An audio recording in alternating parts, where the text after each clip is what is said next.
ডাকসু নির্বাচন এবং 7:30 বাজে সাংবাদিকদের সামনেই সিলগালা করা হয় ব্যালট বক্স। এছাড়াও ক্যাম্পাসের পরিস্থিতি এবং সার্বিক সমস্ত অবস্থা নিয়ে জানানোর জন্য আমাদের সঙ্গে যুক্ত আছেন উদয়ন স্কুলের সামনে থেকে ফরহাদ বিন নূর এবং ঢাকা বিশ্ববিদ্যালয়ের সিনেট ভবনের সামনে থেকে আছেন শাহাদাত অব্র। তবে শুরুতে চলে যেতে চাচ্ছি ফরহাদ, আপনার কাছে। আমি দেখতে পাচ্ছি যে আসলে এই মুহূর্তে বেশ অনেক শিক্ষার্থী আপনার পেছনে আছে দাঁড়িয়ে, তারা বোধহয় ভোট দেওয়ার জন্য উৎসুক। তো সর্বশেষ অবস্থা সেখানে কি দেখতে পাচ্ছেন এবং আচরণবিধি নিয়ে প্রার্থীরা যে অভিযোগ জানিয়েছেন সেই ব্যাপারেই সবশেষ কি তথ্য আছে আপনার কাছে?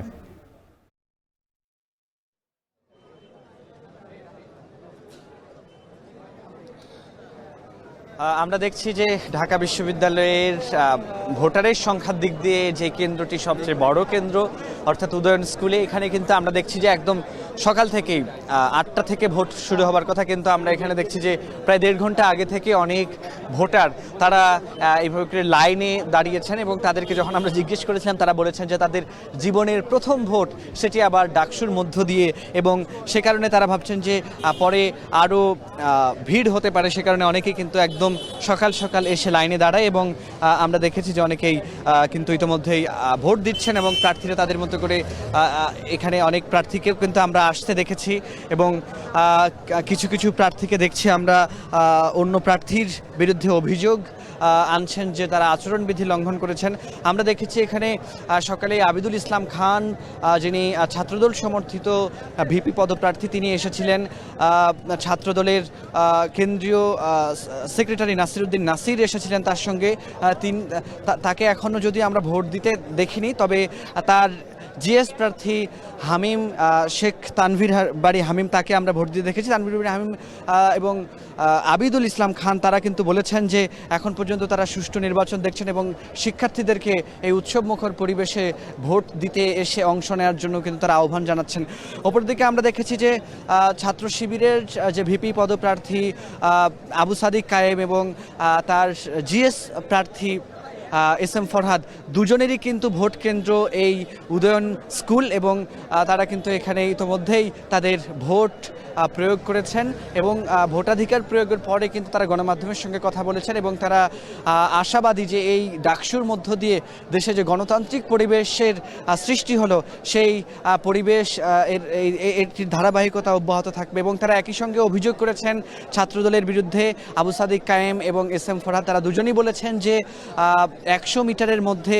যে স্লিপ দেওয়া যাবে না, সেটি ভঙ্গ করে, আচরণবিধি ভঙ্গ করে কেউ কেউ এখানে টেবিল বসিয়েছেন এবং কেউ কেউ এখানে স্লিপ দিচ্ছেন, যেটি তারা ছাত্রদলের বিরুদ্ধে অভিযোগ এনেছেন এবং তারা বলছেন যে প্রশাসনকে এ ব্যাপারে একাধিকবার এই বিষয়টি নজরে